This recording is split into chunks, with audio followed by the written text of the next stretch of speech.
लग्नाची पूजा झाली. सगळे लोक आपापल्या घरी गेल्यानंतर मालतीताई त्यांच्या नव्या सुनेच्या समोर जेवणाचं ताट ठेवत म्हणाल्या, रमा, तू जेवण करून थोडा आराम करून घे. तू खूप थकली असशील ना. सासूचं प्रेमळ बोलणं ऐकून रमाला खूप आनंद झाला.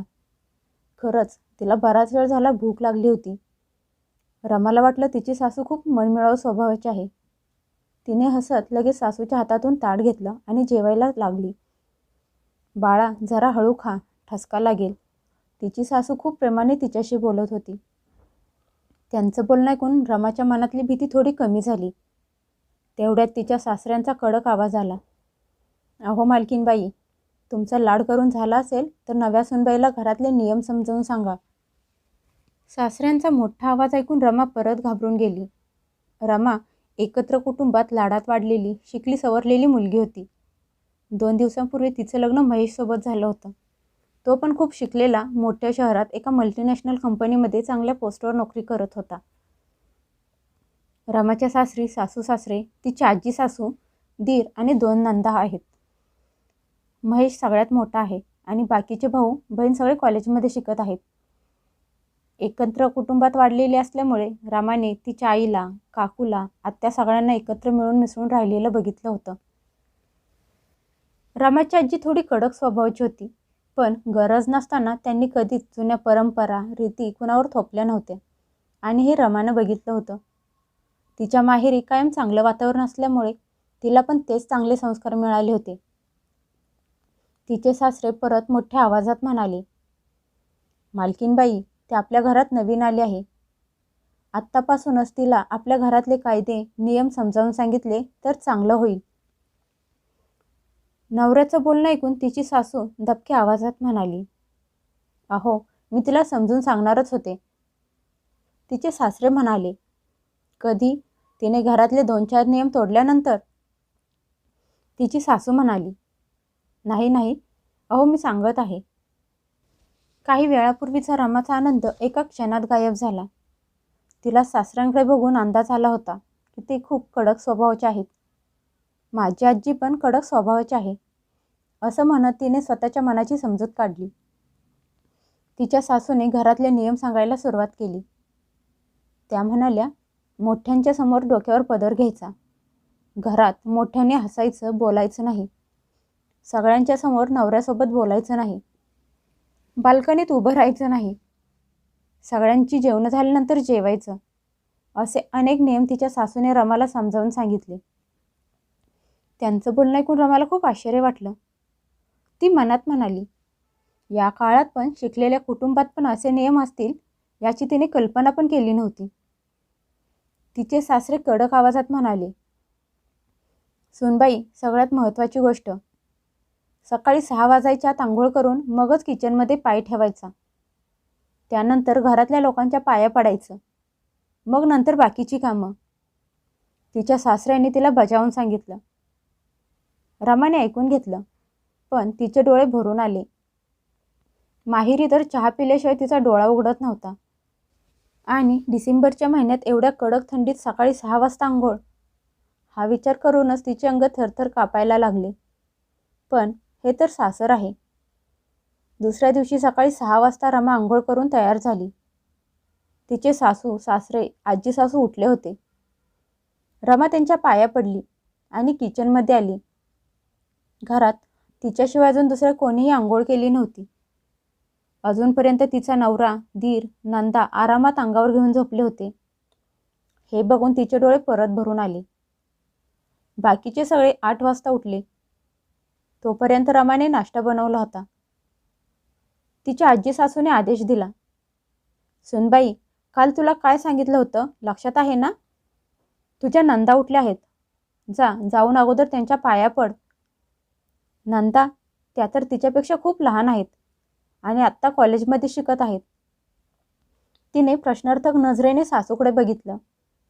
तर त्यांनी पण जे आजी सासूंनी सांगितलं होतं ते सांगितलं. 9 वाजेपर्यंत तर घरातली धुणी भांडी करणाऱ्या मावशी पण आल्या होत्या. ते आलेल्या बघून तिचे सासरे आदेश देत म्हणाले, सुनबाई, या पण आपल्या घरातल्या सारख्याच आहेत. त्या रोज आपल्या घरी आल्या आल्या की तू त्यांच्या पाया पडत जा. हे ऐकून रमा अवाक झाली. ती मनातल्या मनात म्हणाली, ठीक आहे, काम करणारी पण माणसं आहेत, मोठे आहेत, पण रोज त्यांच्या पाया पडणं. पण सासऱ्यांचा आदेश पहिल्याच दिवशी कशी टाळू शकली असती. जशी ती कामवाल्या मावशींच्या पाया पडायला वाकली, त्या मावशी घाबरल्या आणि म्हणाल्या, अरे नको नको, तुम्ही हे काय करत आहात नव्या सुनबाई, माझ्या पाया पडू नका. तिचा सासरा ओरडला आणि म्हणाला, का नको पाया पडायला, तुझ्या पण सुनेसारखीच आहे ना.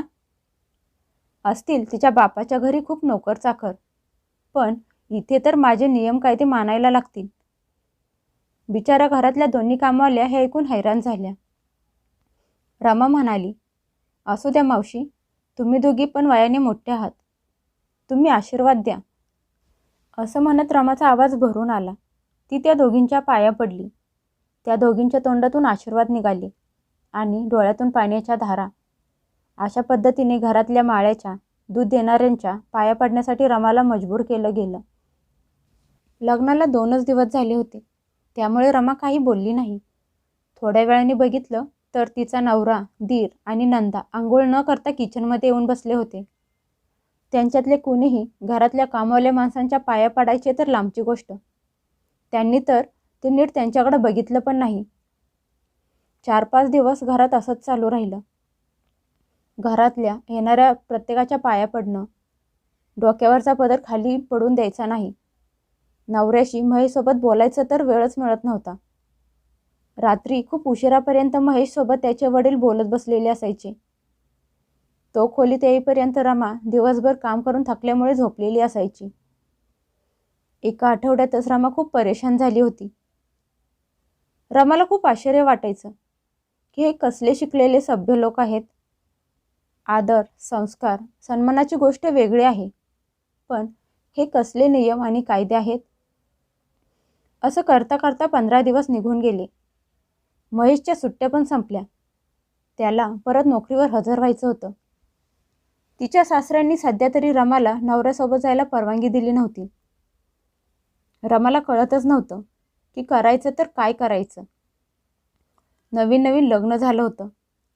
माहेरला विसरून एका नवीन कुटुंबात स्वतःला जुळवून घेणं तसंही खूप कठीण काम होतं. रोज असंच मन मारून जगू तर शकत नव्हती. आयुष्यभर तिला इथंच राहायचं होतं.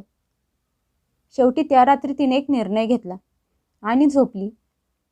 त्या रात्री तिला खूप छान आणि शांत झोप लागली. सकाळी दार वाजल्याच्या आवाजाने तिला जाग आली. बघितलं तर महेश बाजूला गाढ झोपला होता. तेवढ्यात सासऱ्यांचा मोठा कडक आवाज तिच्या कानावर पडला. जाऊन उठवा त्या महाराणीला, सूर्य डोक्यावर आला म्हणावं. कुठल्या गोष्टीची लाज शरम राहिलीच नाही. मालती, तुम्ही सुनबाईला समजावून सांगितलं नव्हतं का की घरात सगळ्यांच्या अगोदर उठायचं आहे म्हणून. तिची सासू तिची बाजू घेत म्हणाली, अहो असू द्या, अजून लहान आहे, थकली असेल, आणि तसंही आत्ता तिचं नवीन नवीन लग्न झालं आहे. ते ऐकून त्यांचा नवरा म्हणाला, म्हणून काय झालं, ती घराचे नियम तोडणार आहे का. तुम्हाला परत एकदा सांगतो, डोक्यावर बसून घेऊ नका. सकाळी सकाळी घरात चालू असलेल्या गोंधळामुळे घरातले बाकीचे सगळे लोक उठले. रमाने घड्याळाकडे बघितलं तर 6:45 वाजले होते. ती तिच्या खोलीतून बाहेर आली आणि आजी सासूच्या पाया पडायला लागली.